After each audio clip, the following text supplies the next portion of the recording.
Welcome to this week's virtual Drasha. This week we have the incredible privilege of Parshas Savo. And in the beginning of Perach of Zayin, chapter 27, Moshe Rabbeinu shares something fascinating with Klal Yisrael. He says as follows, V'haya bayom asher ta'avru es hayarden, ela aretz asher Hashem Elokecha nosein loch. It will be on the day that you will cross the Jordan River and enter into the land that HaKadosh Baruch Hu is giving you. And what should you do when you enter into Eretz Yisrael? You should erect for yourselves large stones and coat them with plaster. Large stones and coat them with plaster. Okay, what should you do with these stones? You should go and write the entire Torah on the stones. Okay, fascinating idea. Again, on a most basic level, right? It's almost as if, the Torah is like the constitution of Eretz Yisrael, of Klal Yisrael. So therefore, when you enter into the land, you should go ahead and you should have the entire Torah written on these stones. So that everyone who enters in recognizes that this is a land. This is a land that the lifeblood of the land, like the lifeblood of Klal Yisrael, is the Torah itself. HaKadosh Baruch Hu wants it to be that when Klal Yisrael enter in, it's almost as if this is the contract. So write the entire Torah on these stones, go ahead and cover it with plaster. This is the everlasting eternal statute that Eretz Yisrael, Am Yisrael, Torah Yisrael, the Torah itself, our relationship with HaKadosh Baruch Hu, are all one, are synergistic partners, ultimately again in the advancement of our national destiny.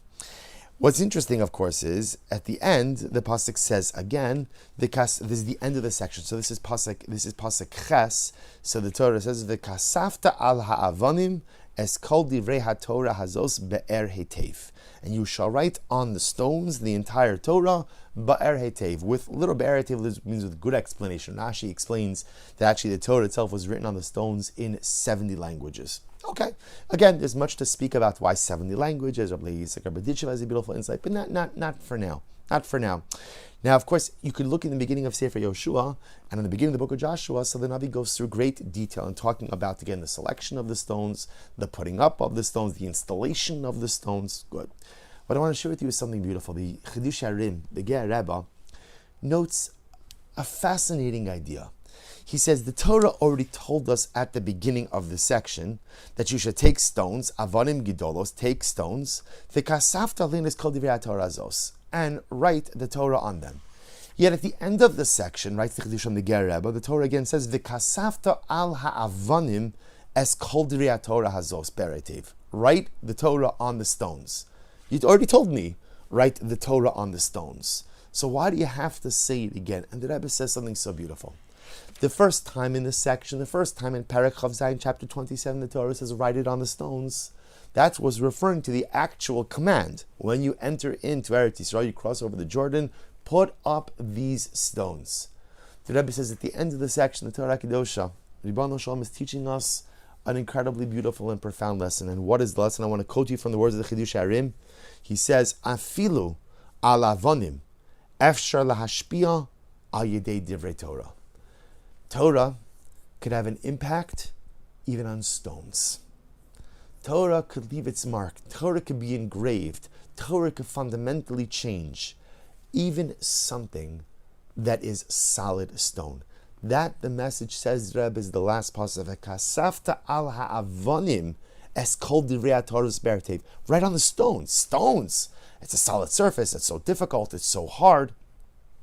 Torah is so powerful. The Torah could even make an impact on stone itself. Afilu al ha'avonim efshar lahashpia al yedei divrei Torah. Even stones could be impacted by the power, profundity, and holiness of Torah. I think what the Chidush Harim is teaching us is an incredibly profound and dramatic life lesson. Whether we recognize it or not, often as we go through the journey of life, we become stones. We become hardened. We become indifferent. We become jaded, cynical, sarcastic, and often it's for good reason. Things have happened in life. Sometimes I've been hurt. And the natural reaction when you've become hurt is to harden yourself emotionally, to harden yourself spiritually. I'm not going to let anyone in. I'm not going to let anything in. I'm not going to make myself vulnerable anymore because when I did it in the past, at the end of the day, it just hurts. So what do? I turn myself into Evan. I turn myself into stone. The problem, of course, we know the problem. The problem, of course, is that if you stone yourself off, if you become, I'm going to say if you become stone, but it doesn't sound right. If you make yourself into a stone, then at the end of the day, nothing gets through. It's true, maybe you keep some of the hurt out, but you keep so much of the beauty of life also. You keep so much of beautiful relationships. You keep people at a distance. But I think most of all, you keep the Ribono Shel Olam at a distance. Because relationship with HaKadosh Baruch Hu, like every relationship, requires me to make myself vulnerable. It requires me to say, HaKadosh Baruch Hu, I love you more than anything. And I'm willing to hand myself over to you. Now, to be clear, I'm not abdicating responsibility for my life.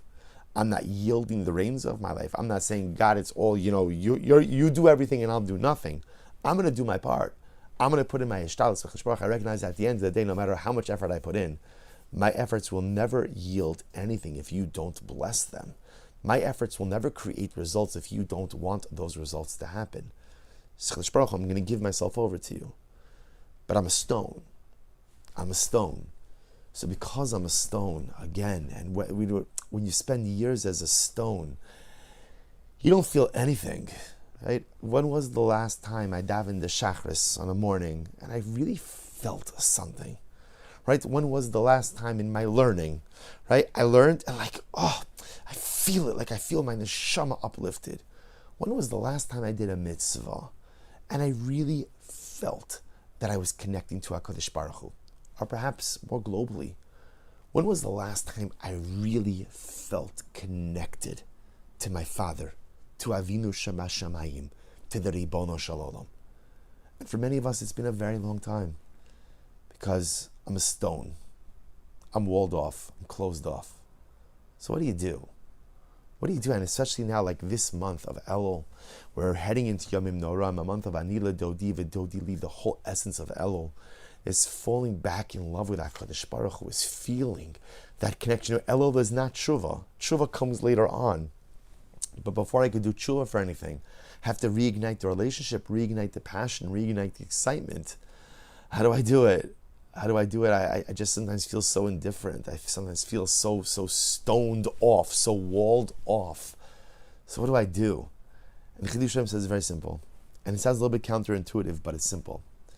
Sometimes the only way to kind of melt the stone that has encased my heart is to immerse myself in spirituality. Spirituality itself has the ability to bring down walls. Spirituality itself has the ability to melt away the stone. You think to yourself, I haven't felt the connection in my learning for such a long time. The answer is, learn more. I haven't felt the connection in my davening for such a long time. The answer is, daven more. The more spirituality I expose myself to, and the more spirituality I allow into my life, the more the stone facade comes crumbling down. That is the power of Torah. The power of Torah, the power of spirituality, the power of relationship with Hashem, is that it has the ability to engrave itself, to imprint itself, even on stone. But I have to make the decision to engage. So often in life, we're waiting. I'm waiting to learn more, to daven more, to do more, to practice more, when I feel more. But sometimes, in fact, it's just the opposite. That in order to feel more, you have to learn more, daven more, do more, engage more. And then over time, the more spirituality I have in my life, the more the stone exterior comes down, the more the leiv basar, the heart of flesh, is once again exposed. And once again in life, I'm able to feel. Afilu al avonim, efshar lahashpia al yedei divrei Torah. Says the Chiddush Harim, the Rebbe Shalom is teaching us, the kasafta al ha'avonim es kol divrei Torah zes be'eretev. You could write on stones. You could engrave on stones. Torah could have an impact on stone, no matter how walled off we have become in life. And it's the same thing in relationships, by the way. Right? A person sometimes has a marriage, and the marriage is not what it used to be. My relationship with my children, not what it used to be. So, everybody's looking for some magic pill. What could I take? What could I do? How could I? Sometimes it's just about more engagement. You're not happy with the level of engagement or the level of passion or the lack of passion in your marriage, in your relationship with your children. Engage more. Engage more. Don't wait for things to become better in order to engage. Sometimes the very thing that makes it better is heightened engagement. Sometimes the very thing that makes me feel more spiritual is heightened involvement in spirituality. More learning, more davening, more mitzvos, more chesed, more tzedakah, more reaching out to the other. Sometimes the higher the level of engagement, the more the stone melts away. Torah, spirituality, relationship with Hakadosh Baruch Hu, has the ability to fundamentally, cathartically, and comprehensively change who we are. As long as we're willing to take the steps to engage, the stone facade which has accumulated over years could finally come crumbling down. And when it does, we will find a beautiful heart, a beautiful soul, and a Ribono Shel Olam who is willing to engage with us more than we could ever have imagined. May we be Zocha Me'eretz Hashem to heighten our engagement in all of our relationships, our human relationship, our relationship with Hakadosh Baruch Hu. May the Torah that we have in life be inscribed on the stones that have sometimes encased our heart and soul. And may we Zocha Me'eretz Hashem in the remaining days of this sacred month, that stone exterior, that stone facade should come crumbling down, and we should be Zocha to become reacquainted with our true selves. Wishing everyone a good Erev Shabbos and a beautiful Shabbos Kodesh.